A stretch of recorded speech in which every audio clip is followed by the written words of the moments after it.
बॉलीवुड में डिवोर्स एक बिजनेस है, क्योंकि इनके डिवोर्सेस में जो सेटलमेंट अमाउंट मिलता है उसे बिजनेस ही कह सकते हैं। इन रिसेंट इयर्स कुछ क्रिकेटर्स के डिवोर्स में भी ह्यूज एलिमनी अमाउंट की खबरें आ रही हैं। लेकिन ये बॉलीवुड वाले, जिनकी इटर्नल लव स्टोरीज का मिसाल बनाया जाता है, वो एक झटके में डिवोर्स में बदल जाती है। बॉलीवुड की डर्टी डिवोर्स बिजनेस में आज 5 ऐसे बड़े एक्टर्स की कहानी है जिन्हें एलिमनी में करोड़ों रुपए देने पड़े। कुछ लव स्टोरीज का हमेशा हैप्पी एंडिंग नहीं होता। अपने फैंस के बीच में चेसम के नाम से मशहूर ये दोनों तेलुगु इंडस्ट्री के पावर कपल थे। दोनों एक दूसरे से बिल्कुल ऑपोजिट थे, लेकिन साथ में एक परफेक्ट कपल लगते थे। समांथा की डेब्यू फिल्म न सिर्फ उसके प्रोफेशनल बल्कि पर्सनल लाइफ में भी एक टर्निंग पॉइंट लेके आई। इसी फिल्म की शूटिंग के दौरान उसकी मुलाकात नागार्जुन के बेटे नागा चैतन्य से हुई, जो फिल्म में समांथा के ऑपोजिट लीड था। शूटिंग के दौरान दोनों में गहरी दोस्ती हो गई। At that time, Chaitanya was dating Shruti Hassan and Samantha was in a relationship with Siddharth. कुछ ही टाइम में दोनों का ब्रेकअप हो गया और जब समांथा और चैतन्य ऑटो नगर सूर्या में काम कर रहे थे, it is said that they fell in love. 2015 में सबको इनके अफेयर के बारे में पता चला जब चैतन्य के फादर नागार्जुन ने कहा कि उनके बेटे को अपना सोलमेट मिल चुका है। और जब उनकी शादी हुई, it was a dreamy 2-day destination wedding in Goa. पहले traditional south Indian Hindu rituals और फिर एक क्रिश्चियन वेडिंग के साथ। उनकी 4th वेडिंग एनिवर्सरी के कुछ महीने पहले समांथा और चैतन्य की शादी में प्रॉब्लम्स के न्यूज हेडलाइंस बनने लगे। ये न्यूज तब शुरू हुई जब समांथा ने अपने सोशल मीडिया हैंडल से अक्किनेनी सरनेम हटा दिया। 2 अक्टूबर 2021 समांथा और चैतन्य ने अपने म्यूचुअल सेपरेशन की अनाउंसमेंट करके सबको शॉक कर दिया। और जब इन्होंने अपने डिवोर्स का अनाउंसमेंट किया, तब के मीडिया रिपोर्ट्स के मुताबिक समांथा को 200 करोड़ का एलिमनी ऑफर हुआ था। लेकिन कॉफी विद करण में समांथा ने ये कहा था कि उसने एलिमनी लेने से इनकार कर दिया and she wanted nothing to do with Naga Chaitanya and his family. Recently अपने 60th बर्थडे पर आमिर खान ने अपनी नई गर्लफ्रेंड गौरी को मीडिया से इंट्रोड्यूस किया। अगर आगे जाकर आमिर ने गौरी से शादी की तो ये उनकी तीसरी शादी होगी। उनकी सेकंड वाइफ है किरण राव और फर्स्ट वाइफ है रीना दत्ता। मिस्टर परफेक्शनिस्ट आमिर खान की कहानी अपनी पहली वाइफ रीना दत्ता के साथ एकदम फिल्मी तरीके से शुरू हुई। दोनों पड़ोसी थे और अक्सर एक दूसरे को विंडो से देखा करते थे। एक दिन आमिर ने फाइनली हिम्मत जुटाई और रीना से अपने प्यार का इजहार किया, लेकिन रीना ने मना कर दिया। कहा जाता है कि आमिर ने अपने प्यार का सबूत देने के लिए रीना को अपने खून से लव लेटर लिखा था। 18 अप्रैल 1986 आमिर खान और रीना दत्ता ने घर से भागकर शादी कर ली, क्योंकि उनके पेरेंट्स इस शादी के खिलाफ थे। Obviously because Aamir is a Muslim and Reena is a Hindu. उन्हें 2 बच्चे हुए, जुनेद और ईरा।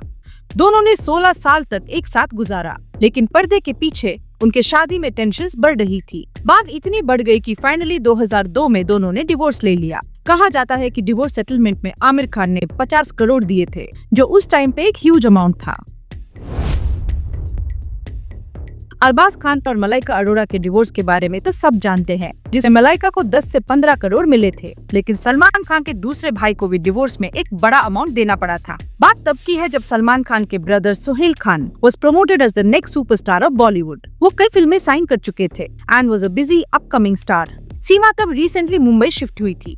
सोहेल और सीमा की मुलाकात प्यार किया तो डरना क्या के सेट्स पर हुई और जल्दी दोनों एक दूसरे को डेट करने लगे। सीमा के परिवार को सोहेल पसंद नहीं थे, इसीलिए दोनों ने भागकर आर्य समाज में शादी कर ली।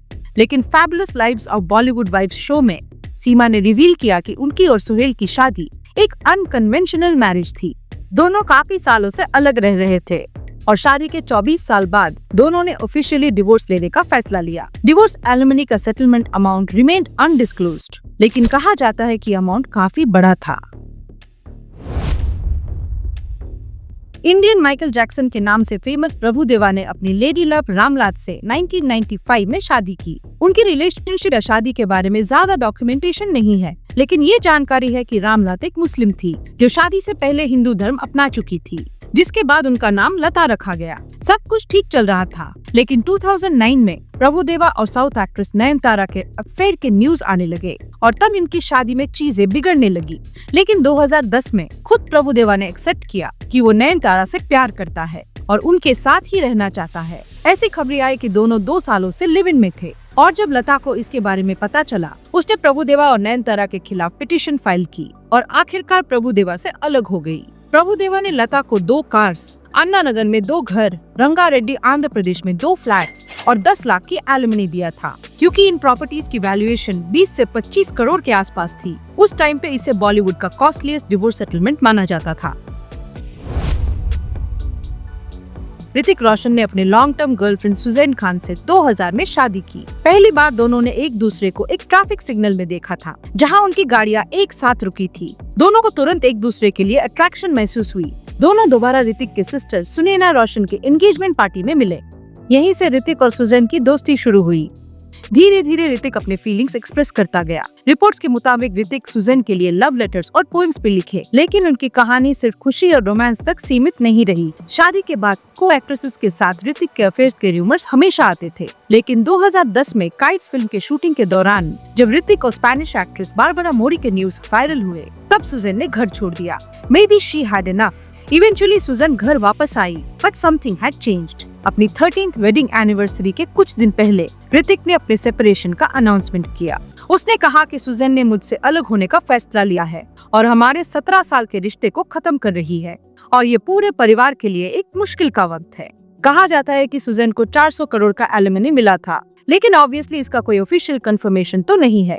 और ऋतिक रोशन का डिवोर्स अब तक की मोस्ट एक्सपेंसिव बॉलीवुड डिवोर्स है, और इनके जैसे कई एग्जांपल्स बॉलीवुड में हैं, जहां कपल्स एक ब्यूटीफुल लव स्टोरी से शुरुआत करते हैं और बाद में वही शादी एक हॉरिबल डिवोर्स में एंड करती है। लेकिन इन सारे स्टोरीज में एक चीज कॉमन है, अ ह्यूज सेटलमेंट अमाउंट, क्योंकि बॉलीवुड में डिवोर्स एक डर्टी बिजनेस है।